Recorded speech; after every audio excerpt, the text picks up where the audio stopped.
Plus sérieusement, il a pris une feuille, un stylo, et il a mis en équation, tenez-vous bien, le calcul qui permettrait de trouver le résultat du nombre de civilisations extraterrestres qui essaieraient de communiquer avec nous via Messenger. Bon, évidemment, pas via Messenger, hein, il est pas con. Même pas le nombre de civilisations extraterrestres tout court dans la Voie lactée, non, non. Non, non, vraiment, celles qui essaieraient de communiquer avec nous, humains.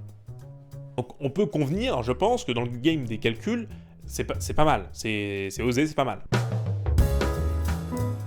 On bat ce gars-là, il s'appelle Frank Drake. Et bougez pas, je vous explique tout. Et surtout, je vais vous expliquer pourquoi ce calcul cache un énorme secret sur nous. Donc on est en 1961, la guerre froide bat son plein, l'humanité vient tout juste d'envoyer un homme dans l'espace, Yuri Gagarin. Dans ce contexte-là, il y a un astronome américain, donc Frank Drake, qui se pose une question plutôt osée. Surtout une question que tout le monde pense tout bas, mais que personne dit tout haut. Est-ce qu'on est seul dans l'univers?